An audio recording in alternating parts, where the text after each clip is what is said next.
Welcome. Good evening. Welcome, everyone. I'm glad you're here. Beth, could you do something about this wind and sun? Hello. We're glad you're here. Thank you for joining us. So you do English. Okay. Okay. Hey.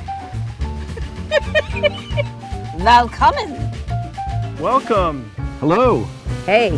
I was waiting for the... Okay. I won't wait. Welcome. Welcome. Welcome to a global house party at Cranbrook and Millesgården. Välkommen till ett global house party at Cranbrook and Millesgården. Good evening, and what a pleasure it is to be here at Cranbrook, celebrating the sculptures of Carl Milles, an artist whose work inspires millions of people across the globe. Tom and I are committed to uniting the people of Sweden and the United States. It is the work that we see reflected in the mission of the Cranbrook Center for Collections and Research, which connects Cranbrook with audiences around the world. Thank you for joining us tonight for what is indeed a global house party. Enjoy the show. It is my pleasure to welcome you to tonight's event. I'm thrilled to share what we have in store. As all of you gather in your homes, I am at Milles House at the center of Cranbrook's Academy Way, where Carl and Olga Milles lived for more than 20 years. Like so much of our campus, the house is filled with history. While many things have changed in the decades since the Milleses were here, Cranbrook remains a visionary center of education and enrichment. The Cranbrook Center for Collections and Research serves as the bridge that links Cranbrook's contemporary community, its students and visitors, to its history. The center's director, curator, archivist, registrar, and tour guides not only care for and preserve the objects and documents that mark the history of our unique community, but each and every member of the center team is a storyteller who is at their best when they are sharing Cranbrook with friends like you. As we begin, I want to thank our Global House Party honorary chairs, Bonnie Larson and Missy and Tom Mark, for your most generous support of this event and the leadership you provide to the business and cultural community here in Southeast Michigan and around the world. I also want to thank our guests of honor, Ambassador Olofsdotter in Washington, Onita Wass at Millesgården Museum in Sweden, and here at Cranbrook, Aaron and Dominic DeMarco. Whether you are joining us this evening as a sponsor, a community supporter, or a friend, whether you've been involved with the center since its conception a decade ago, or are being introduced to us for the first time tonight, thank you for supporting the work of the Cranbrook Center. As director of Cranbrook Center for Collections and Research, it is my honor to welcome you to our global house party. I'm here at Cranbrook House, where the Cranbrook story began. Our event tonight will travel from Michigan to Chicago, Washington, D.C., and Stockholm on a journey celebrating sculptor Carl Milles and Cranbrook's rich Swedish connections. Wherever you're watching from tonight, I know you will enjoy what we have in store for you. Our program will begin with a live auction of enticing, one-of-a-kind experiences and objects, curated with our global house party theme in mind. Make sure you also explore our silent auction items. After the auction, we'll hear from the Swedish ambassador, Her Excellency Karin Olofsdotter. Then we will share with you the main event, the premiere of a gorgeous new film, Carl Milles, Beauty in Bronze, created by the Center and made in partnership with Millesgården Museum. I now would like to move the house party to Chicago and hand the screen over to Richard Wright, founder of Wright Auction House. As you bid on the silent and live auction items and join our paddle raise, remember, it all supports the work the Center is doing to preserve Cranbrook's 117-year history and share it with the world. Using the ClickBid app on your phone or desktop, remember to bid high and bid often. I join my fellow honorary chairs, Tom and Missy Mark, in thanking all of you for supporting Cranbrook Center this evening. For someone with deep Swedish roots, along with a passion for arts and culture across the globe, tonight's program is especially meaningful for me. Cranbrook has been a source of joy and inspiration for my family, with many special moments taking place around the Orpheus Fountain. And I am truly honored to celebrate the work of the Center for Collections and Research tonight. Over the last 10 years, the center has emerged as a unifying force on this campus, as it not only preserves and stewards Cranbrook's cultural legacy, but also connects and strengthens the bonds among our rich traditions in science, art, and education. For me, it is the very heart and soul of Cranbrook. The person who more than anyone else has united all of us at Cranbrook is the community's president, Dominic DeMarco. Dom, we have a long and cherished history together here at Cranbrook. As you transition into retirement and hand the reins over to Amy Claire Roche, please know that you and Aaron have had a profound and lasting impact on this entire community. I want to offer my personal gratitude and, along with Beth and Greg, welcome you to tonight's Global House Party. Thank you, Bonnie, for your kind and generous remarks, and for all that you have done to support Cranbrook and the Center for Collections and Research. It's indeed been an honor to serve as Cranbrook's 8th president. As I look back on my tenure, it gives me great pleasure to see the many ways we have grown as a community. As leaders in the field of education, science, and art, we stand united as one Cranbrook in our commitment to developing citizens who will live with purpose and integrity, and who, like Carl Milles, will create with passion, explore with curiosity, and strive for excellence. Tonight, I'm especially proud of the work the Center is doing to preserve and share our community's collective history and legacy.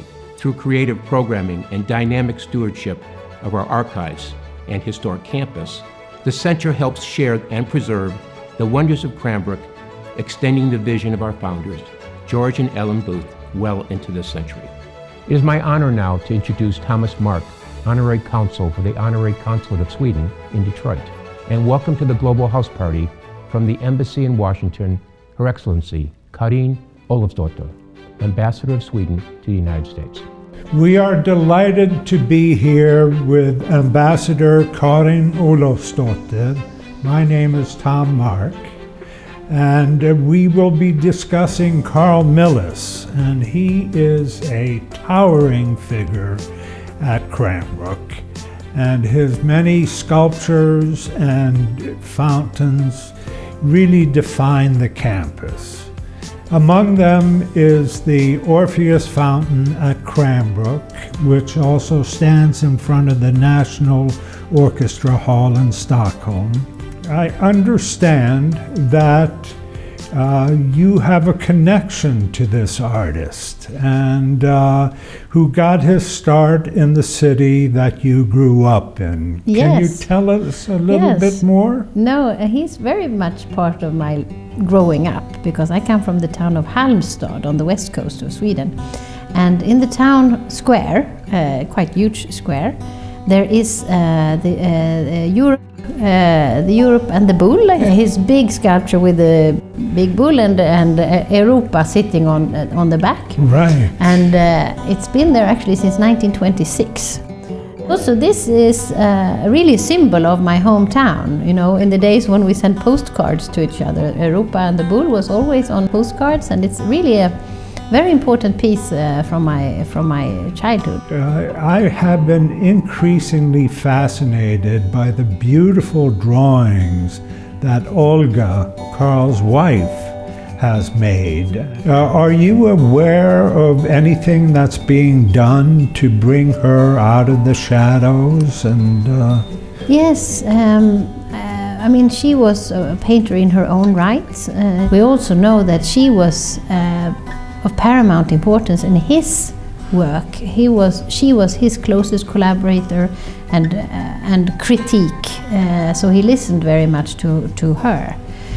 So there will be an exhibit in her hometown of Graz. They will have an exhibit with female artists from the region, and she will be on display there as well. Yes. Oh, that's so I'm very marvelous. glad that her art can be highlighted again Yes. as well. What can you tell me about the legacy that Carl Milles has meant for Sweden? He is present in so many cities around Sweden. So I think for us he's seen as a national sculptor. I think he is to this day, 100 years later, very present in our lives because of course his sculptures and his work is something that's in our city life. So we always see it. It's nothing that's removed or exchanged because of times. It's there. Carl Milles left Cranbrook some 70 years ago, yet Cranbrook's connections back to Sweden are very much alive, and a lot is being done to promote and nurture those connections. And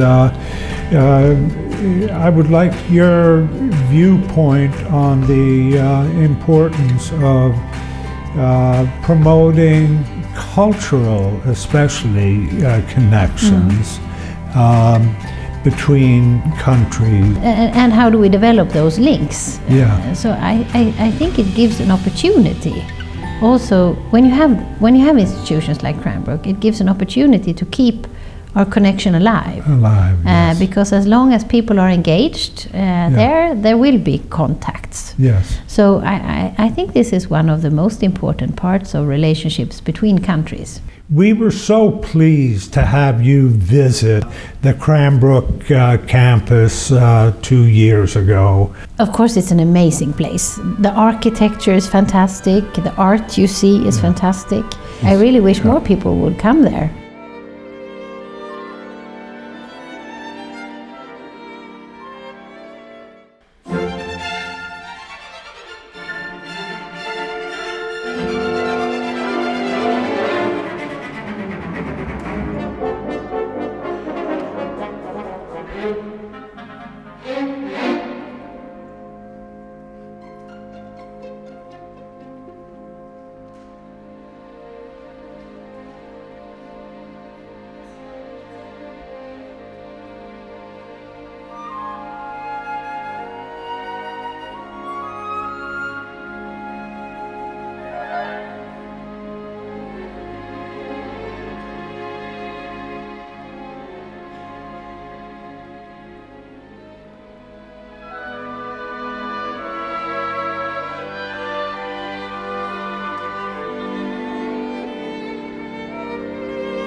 Cranbrook.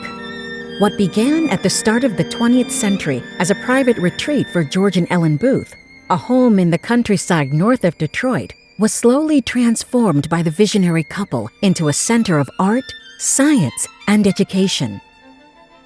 First, George Booth designed the Meeting House, now Brookside School, where church services and nursery school classes were held by 1918.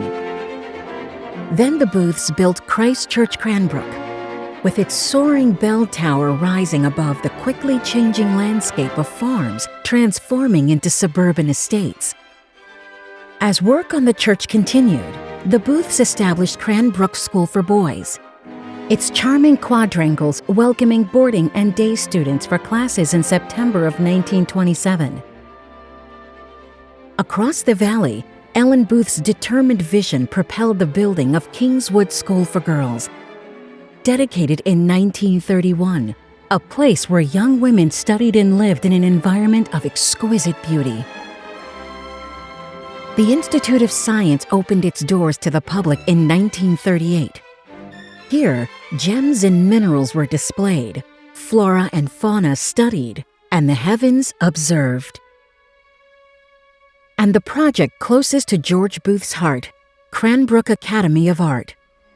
growing from a center of handicraft in 1928 to a powerhouse of art, architecture, and design by 1942, when the last major project of the booths opened its doors, Cranbrook Art Museum. And it is here, as around the entire campus, that we find the architecture and landscape enhanced by the work of a singular genius, Carl Milles. While the daily life of those on campus is varied and ever-changing, the work of Milles stands eternal. Whether cast in bronze or carved in stone, these sculptures are anything but mute. Through the skill of Carl Milles, they are alive. George Booth, a metalsmith turned newspaper publisher, and Ellen Scripps Booth, heir to the fortune secured by the Detroit News, created Cranbrook through their vision and generosity. Embodying the philosophies of the arts and crafts movement, their home, Cranbrook House, exemplifies the edict to have nothing in your house that you do not know to be useful or believe to be beautiful. In 1928, Booth set out to create his vision of an ideal artistic community, establishing the Cranbrook Arts and Crafts Studios. Within these workshops, the blacksmith was hard at work, creating gates and andirons for the campus. The silversmith hammered out everything from chalices to cigarette cases. And the cabinet maker labored over elaborate furniture. And under the watchful eye of designer Loja Saarinen, skilled Swedish immigrant weavers executed rugs, window draperies, and textiles. The architect of these studios and the leader of this new enterprise that would evolve into Cranbrook Academy of Art was Eliel Saarinen, a renowned architect and designer who, at age 50, immigrated with his family from their native Finland to the American Midwest. In his first building for Cranbrook, the School for Boys, Saarinen demonstrated his guiding philosophy, his belief that the architect must, as he wrote, always design a thing by considering it in its next larger context. A chair in a room in a house in an environment in a city plan. What is particularly clear from Saarinen's early models of Cranbrook, there would be a great need for sculptures to adorn the buildings and grounds of this ambitious institution. The story of how Carl Milles landed at Cranbrook is a fascinating one, a courtship, if you will, between the sculptor and his patron, George Booth. It was actually difficult for Booth to convince Milles to move from Sweden to Cranbrook. Milles was, after all, at the height of his fame. Milles's journey to becoming a sculptor was not a direct one. After a restless childhood in the late 1890s, he headed off for a new adventure in distant Chile to work at a Swedish gymnasium. Along the way, and luckily for all of us, he stopped in Paris and continued no further. With scant resources but innate talent, he began to practice sculpture and eventually became an assistant to the renowned French sculptor Auguste Rodin. In 1905, he married the Austrian artist Olga Granner, known for her portraiture, and the newlyweds soon moved to Sweden, where Carl's reputation as a sculptor started to grow. On a trip to America in 1929, George Booth welcomed the Swedish sculptor as a visitor to Cranbrook. Booth almost immediately invited Milles to join his growing community of artists as sculptor in residence, but Milles implied he was not interested. Still, Cranbrook so impressed him, he offered Booth a gift, his Triton fountain, and Booth, in return, purchased Milles's sun glitter. In Cranbrook archives, we can read the letters between the two men as they go back and forth for over a year. When Milles said he did not want to teach, Booth responded by telling him he would simply be expected to offer reasonable encouragement, counsel, and criticism. Booth then attempted to sweeten the deal, offering to purchase sculptures and promising ample studio space. while Milles increasingly came to believe that his future commissions and his future glory lay on this side of the Atlantic, he nevertheless still continued to resist Booth's offer. Negotiations ended with a curt ultimatum in a telegram from Booth to Milles. "We'll expect you after New Year's." The now or never demand worked, and Carl and Olga arrived in America in January of 1931. American critics took notice of his arrival. They referred to Milles as the heir to Bernini, famous for his fountains, while the largesse of George Booth was described in Life magazine as surpassing the princely courts of Renaissance Italy. Here, Milles was positioned as a rising sculptor in America, and Cranbrook Academy of Art as a leading center for arts education. With Milles agreeing to relocate to Michigan, the Detroit News reported on the sculptor's impending arrival. It is hard to estimate the significance of the coming of Mr. Milles to America for a period of residence. For Mr. Milles is undoubtedly one of the outstanding figures in all contemporary art. When they arrived in early 1931, Carl and Olga Milles joined a growing cohort of immigrant artists and artisans at Cranbrook, including other Swedes like Tore Berglund, renowned for his furniture at Stockholm City Hall, who ran the Cranbrook cabinet shop, while his frequent collaborator in Sweden, weaver Maya Anderson Verde, came to America expressly to serve as the supervisor and a designer for Studio Loja Saarinen. Other Swedish immigrant weavers, all trained in Sweden's special handicraft schools in Stockholm or Bostad, provided the skills necessary to operate the Cranbrook looms. Some, like Lillian Holm and Ruth Ingvarsson, would have long careers teaching and weaving at Cranbrook. While these artists lived and worked in around the arts and crafts studios, Carl and Olga Milles moved next door to the Saarinens into a newly completed home and studio with pride of place along Academy Way. This grand building served as both Carl Milles's American home and studio, and as a center of the Milles's rich intellectual and social life.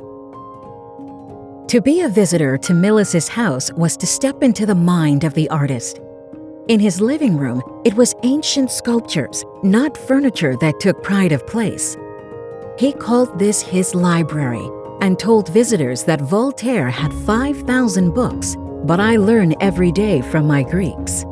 As he described to one reporter, "I borrow from these works. Simplicity is the secret of fine sculpture, and these ancients knew it."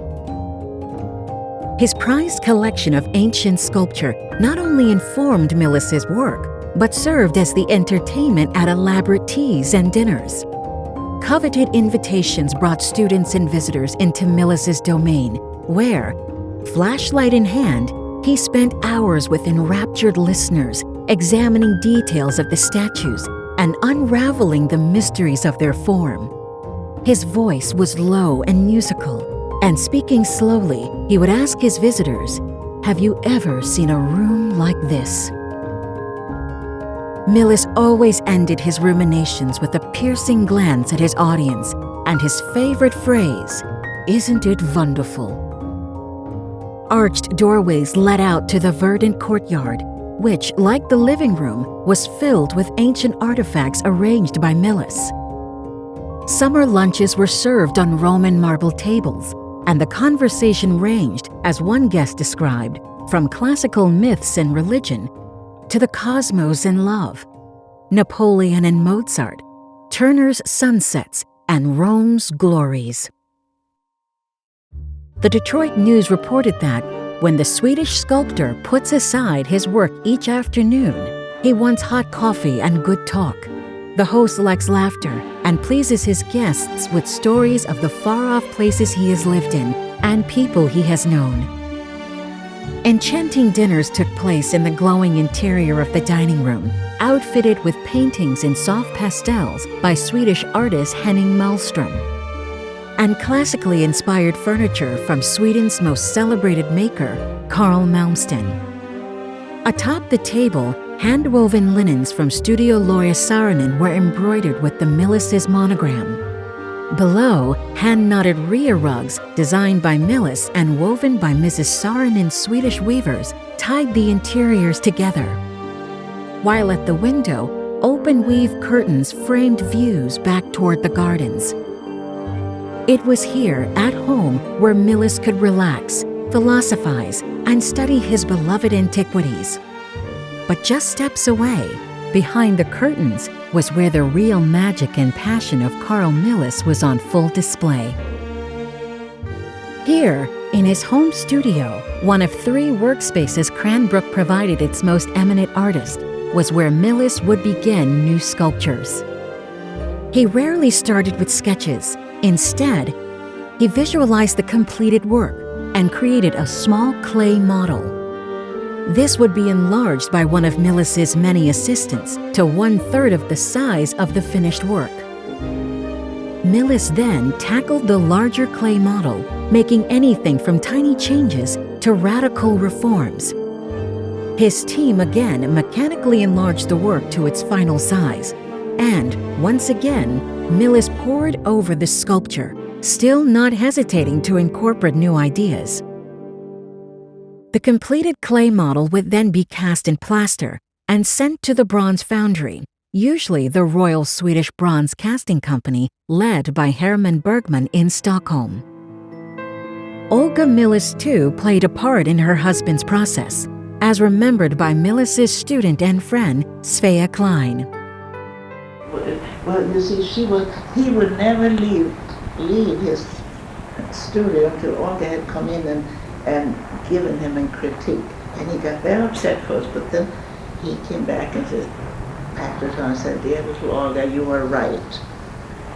What you said was right." In this vast main studio, some 100 feet long and 35 feet high, Milles could create at full scale his largest public commissions. While the magic of Milles' studio lay in the process of making, it was on the growing campus where one experienced the genius of the artist in full force. What impresses me about the Carl Milles sculptures across Cranbrook are not just their individual beauty, but how, as a collection, they weave together the different parts of the campus. And it's no accident that every campus building designed by Eliel Saarinen features Milles' bronzes. It is one of the great architect-sculptor relationships in art history, though also one of the most unusual. You see, most of these sculptures weren't made for Cranbrook. George Booth orchestrated the expensive decision in 1934 to purchase some 41 sculptures, or 60 individual pieces, of Milles' work. The wholesale importation of a single sculptor's body of work meant that Saarinen was designing Cranbrook's campus with specific sculptures in mind. Here at the Art Museum, we experience a sophisticated arrangement of buildings, pathways, landscape, and sculpture. Europa and the Bull look out across the Triton pools, and this important axis seems to extend clear across the water and to infinity. And the timeline of construction of this composition is really quite surprising. The sculptures were created in the 1920s, purchased in 34, and the Tritons installed in a formal garden designed by Loya Saarinen in 1935. Yet the pools weren't poured as concrete basins until 2 years later, when Europa and the Orpheus fountains were installed. And it was still another few years before the museum and library building was finally realized in 1942. While our eyes can look up and across the impressive front vista toward the museum, the building becomes all the more remarkable when you finally arrive. Here, Saarinen peppers sculptures by Milles and Milles' assistant, Marshall Fredericks, across the stairs and into the open peristyle in an irregular and highly original way. For instance, the Folkefilbeter sits on a plinth designed by Saarinen that matches the building's meandering stonework lines and geometric bronze doors. While the fountains and pools are grand and symmetrical, as you get closer to the museum, the sculptures become more intimate and conversational, We can look the Folkefilbiter directly in the eye and see the anguish as he searches for his abducted grandson. Nearby, Folkefilbiter appears again, this time at full scale, but just his torso, raised up high so his sharp gaze is looking down at us. He sits on an elaborate sculptural plinth, again with those stone meanders, and it's a composition that blurs the line between sculpture and architecture.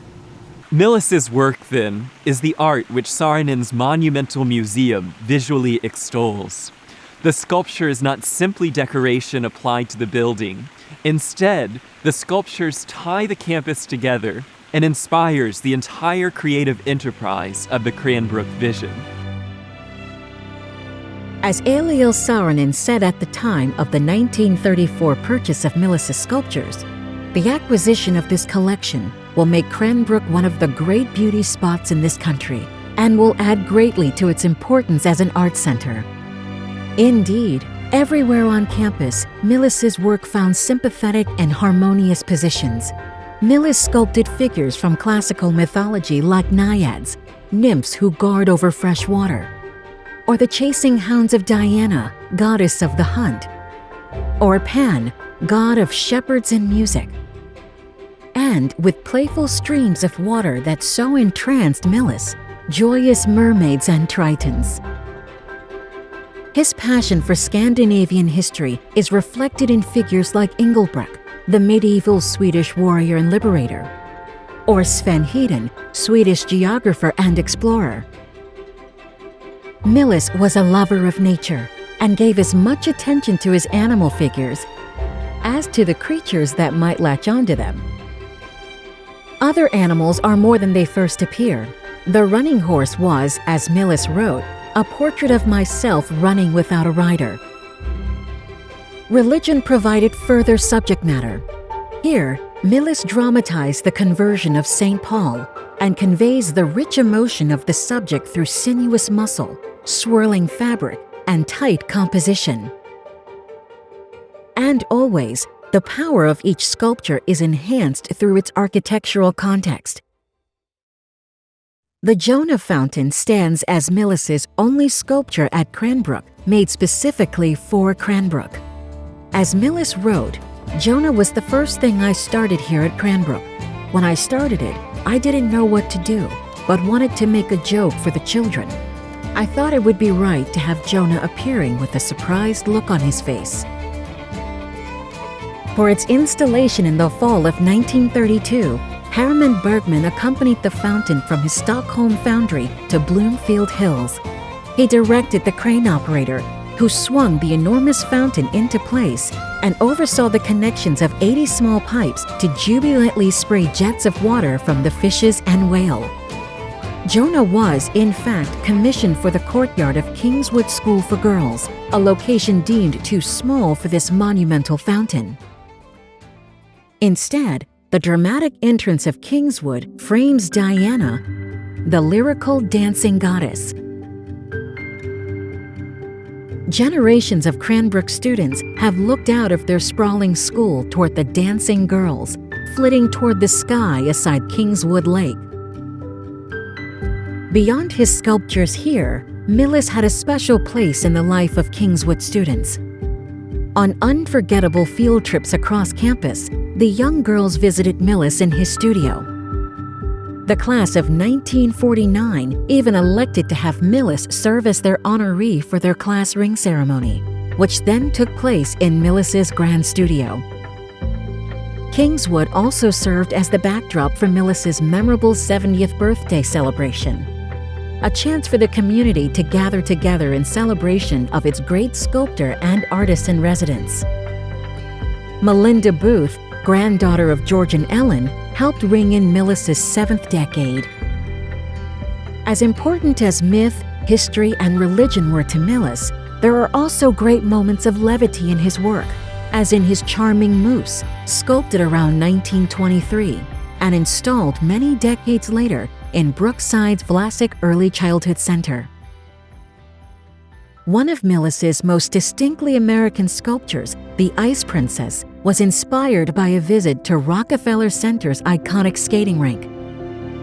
Sculpted at Cranbrook around 1948, this edition was cast in Sweden by the Harriman Bergman Fine Art Bronze Foundry in 2012 for the new middle school for girls, ensuring every Cranbrook building holds a Carl Milles sculpture. And at the Art Museum, one of Cranbrook's most indelible images is Milles's iconic Orpheus Fountain, rising from a circular pool amid the mists and spray. This group is just a portion of a much larger fountain sculpted at Cranbrook for the Stockholm Concert Hall. Orpheus himself, the musician from Greek mythology, was never installed at Cranbrook as his enormous scale was thought to be too tall next to the museum's columned peristyle. Nevertheless, the ring of 8 figures embodies the best of Milles's work.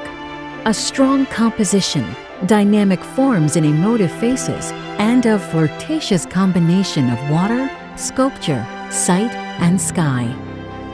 Cranbrook stands as a 300-acre composition of sculpture, nature, and architecture, a total work of art. Archives are what allow us to go beyond the physical buildings and sculptures on campus and understand the full story of this special place.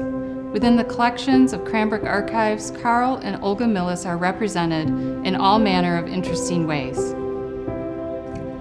While we don't hold the complete archives of Milles, which are in Sweden, we treasure the sketches by Carl Milles that we do have, including a study of a bear for the unrealized spirit of the forest fountain, ceremonial bronze doors in Harrisburg, Pennsylvania, sketched within letters to the building's architect, and one of my favorites, For God Our Father on the Rainbow.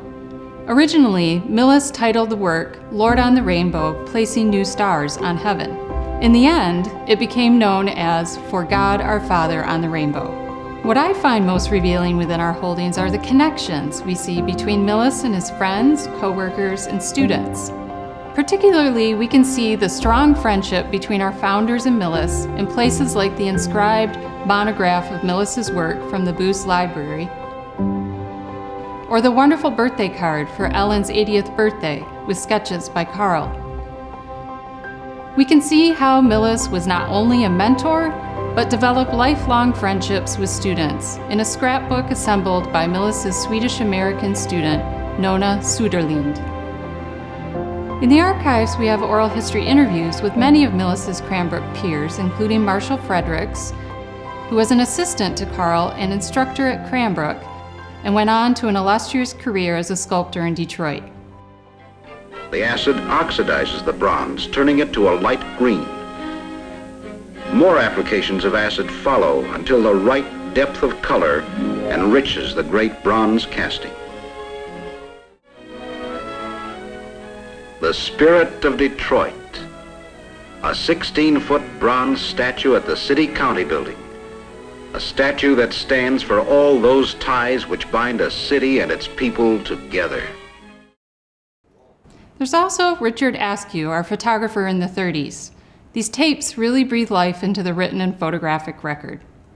But he inspected everything, he looked at it, and would discard it if it wasn't right, wasn't what he wanted, it'd just be destroyed. Mm-hmm. He was like Elo Center. They had a vision that they could visualize a complete concept. Askew traveled the country photographing Milles's installations. As a result, the archives has wonderful documentation of projects in St. Louis, Delaware, New York, and elsewhere. It's really through these records that we can understand the life and impact of Milles on the story of Cranbrook, and more broadly on the history of sculpture. In addition to illuminating his artistic process, the breadth of our collection allows us to see Milles as a person and not simply as the creator of beautiful objects. We now turn our attention to Millesgården, Carl and Olga Milles's home in Sweden. This is the home the couple left in 1931 to come to Cranbrook, where they returned each summer and where, in the twilight of his career, Milles moved permanently in 1951. Millesgården was a popular destination for tourists and art lovers by the 1920s, and Cranbrook's founders, George and Ellen Booth, visited Stockholm to see Milles's work and Millesgården in 1938. As one observer of both sites wrote, Cranbrook is woods, lawns, and ponds. Millesgården is sky, cliff, and water. Both are idyllic settings surrounded by, but separate from, the tension of a technological world.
Welcome. My name is Sunita Vass and I'm director here at Millesgården. This was the home of Carl and Olga Milles in Sweden. They also had a house in America at Cranbrook where they lived from 1931 to 51. But from the start, Carl was just an up-and-coming artist coming straight from Paris, and he bought this plot of land in 1907. It was quite cheap because it had no soil, no place for a kitchen garden, and he had just won a prestigious competition in Sweden, so he was about to make a name for himself.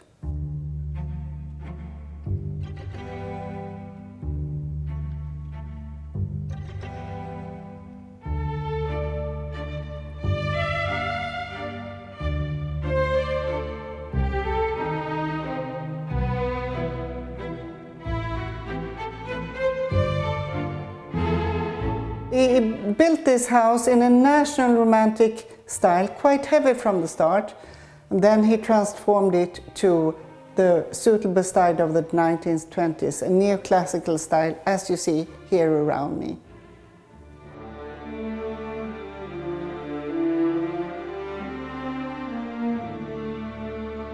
The location was important.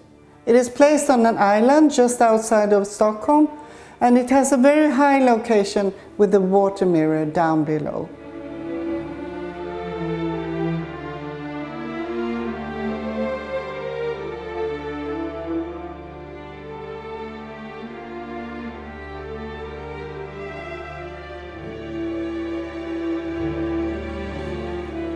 And now we have entered the grand studio. Here we are surrounded by plaster models of Carl Milles' famous works. But in the early days, Carl Milles would come here at 4 o'clock in the morning and start sculpting fantastic mythological creatures and other beings.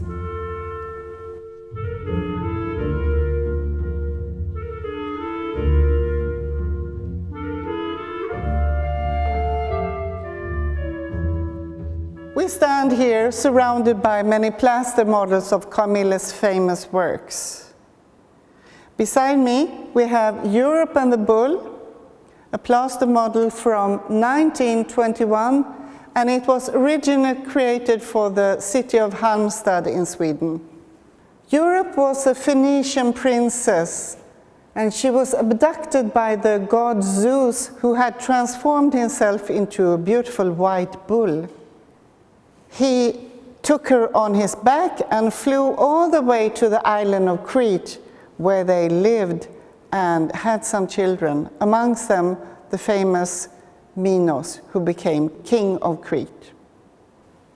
Now we come to Man and Nature, a sculpture that comes from America. You can find it in Rockefeller Center, carved in wood. Here you see a pioneer riding on his horse. He's barefoot. Suddenly he stops his horse and he listens. It's a bird. Maybe it's springtime. At Rockefeller Center, they have a small wooden bird chirping every hour as to illustrate what he's hearing.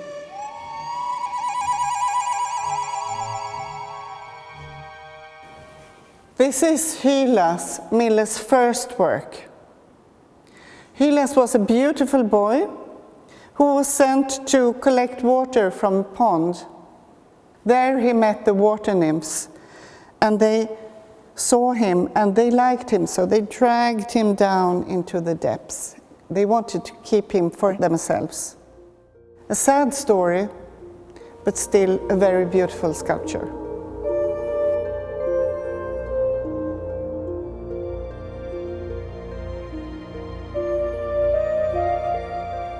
Let's look at another American sculpture.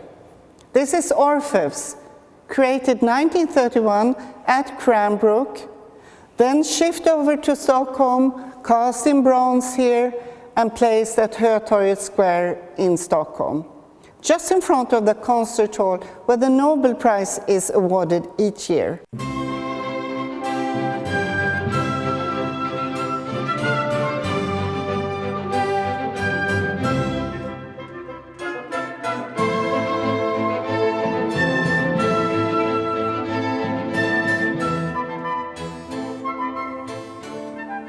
Orpheus stands there surrounded by a group of muses. At Cranbrook you can find this sculpture, but only the muses know Orpheus in the center. These two large screens are models for bronze doors made for Harrisburg. Carl Milles was very inspired by Diego Rivera, I think, and has here become more modern in his style than ever before. We see here industry and agriculture. In industry, we have moving trains, smelters, and rolling mills.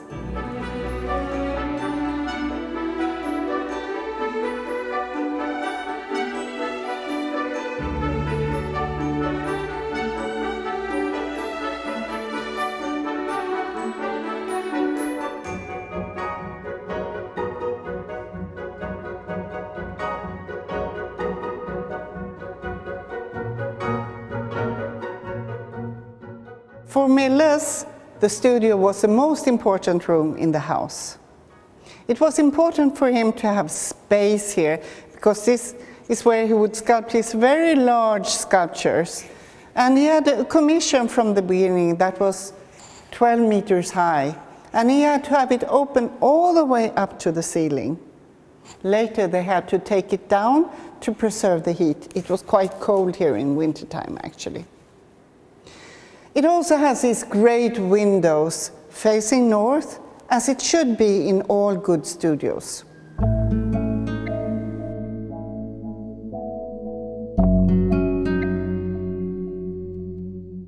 This is Man from Martinique, a sculpture from the very early days in Paris.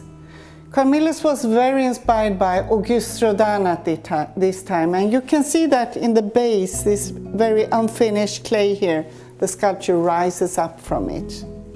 Standing here, you almost feel as if you're meeting this sculpture, this man, in person. It has a great presence.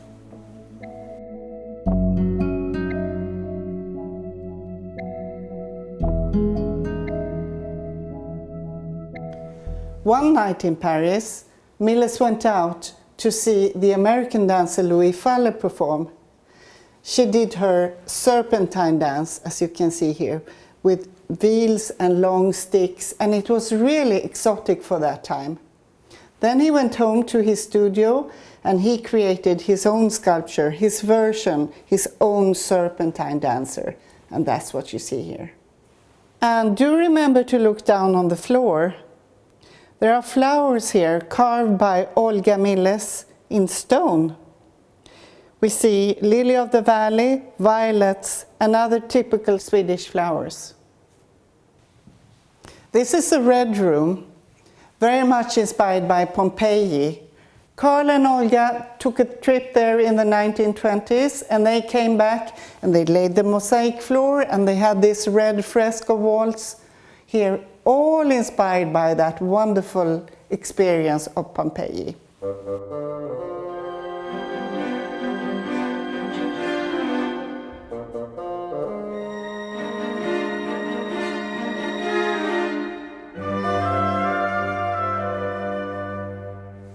This was also his showroom, and he would place the sculpture he wanted to sell up on this pedestal.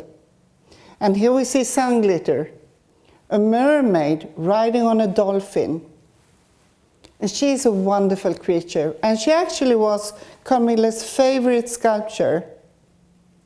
I think of her as that sun glitter you can see sometimes on waves, bouncing, shimmering along the waves. That is sun glitter to me.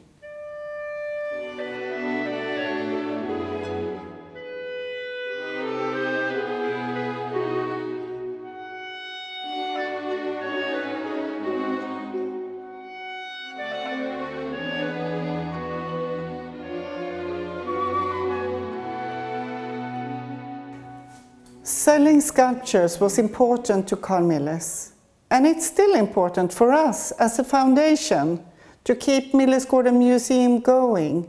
We use it to maintain our property. And you can still acquire sculptures, monumental ones or a table version of Europe and the Bull. And imagine having the god Zeus and Europe, a princess in your own home. Wouldn't that be something?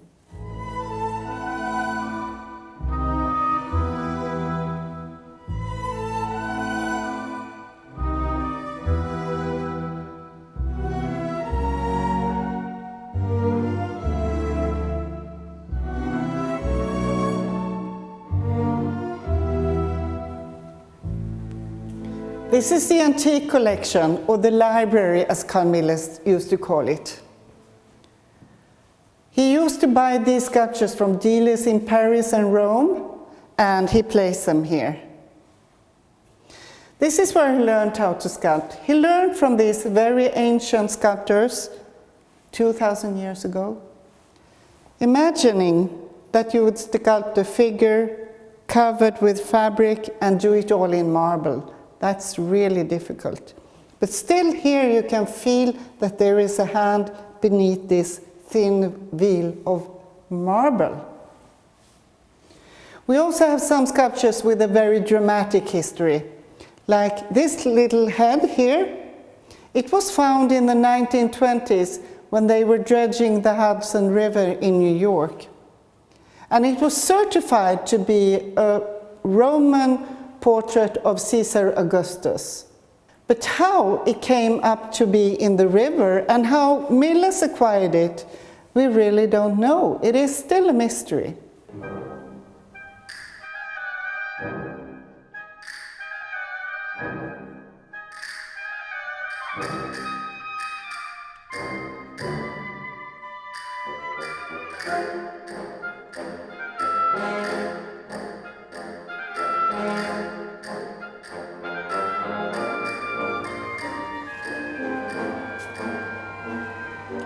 Now welcome to this very special room here at Millesgården.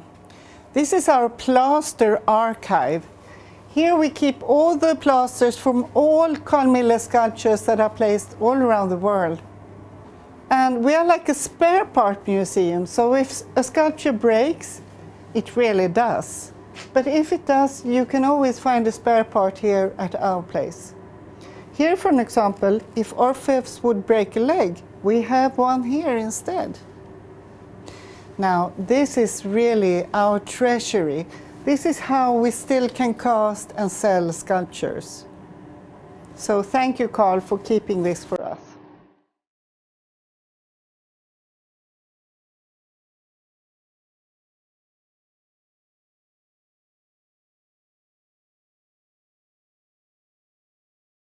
We cast sculptures in the same way that Carl Milles did.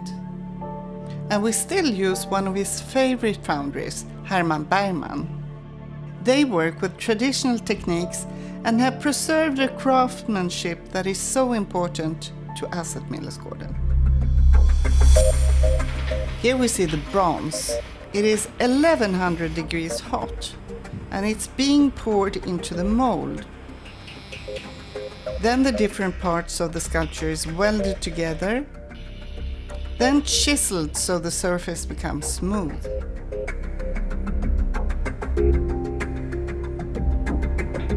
Then the sculpture is ready for its patina, its color. After that, the sculpture is ready. The whole process takes quite some time, of course, depending on its size.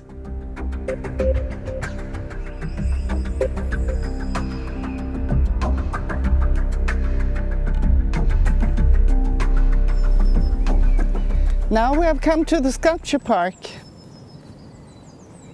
This is truly Carl Milles' most impressive work and what you could call a Gesamtkunstwerk. Carl created this place and then donated it to the Swedish people. Carl and Olga didn't have any children, and that is probably why this donation came about. Today, Millesgården is a place where people from all around the world come to visit, and they enjoy the park, they enjoy looking at the art, and I truly believe that you become a better person after spending some time here.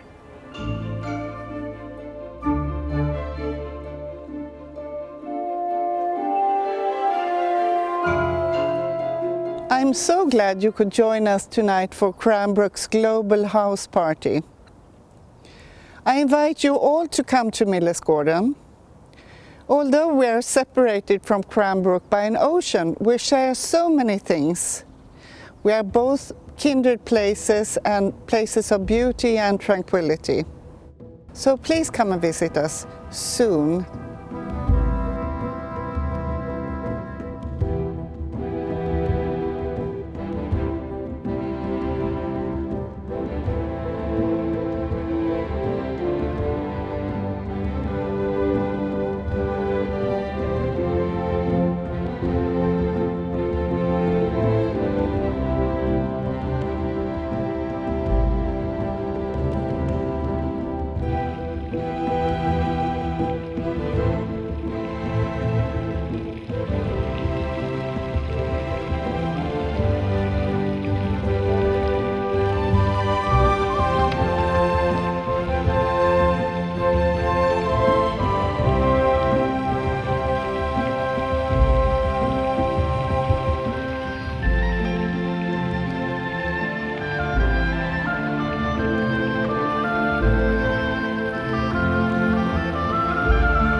Thank you for joining us tonight and supporting the work we are doing at Cranbrook Center for Collections and Research. I want to thank Beth Willoughby for her leadership and all she has done to make this global house party so special. And to thank the staff of the center, especially Kevin and Deborah, for their efforts in producing tonight's inside look at Carl Milles and Cranbrook. Thank you again for joining our global house party. I hope to see you soon on our campus, whether touring Cranbrook House, Saarinen House, or the Frank Lloyd Wright Smith House, researching our history in Cranbrook archives, or simply enjoying the sculpture of Carl Milles on this magnificent campus. I join Greg in offering my heartfelt appreciation to all of you for your support and participation. You are helping to secure the success and future of the Center's work at Cranbrook. Thank you so very much. Thank you. Thank you for your support. Good night. Thank you for joining us. Thank you for your support. Good night. Good night. Thank you, everyone. Thank you for your support. Thank you for supporting the archives. Isn't it wonderful? Good night. Och god natt. Thank you and good night. Thank you. And good night. Skål.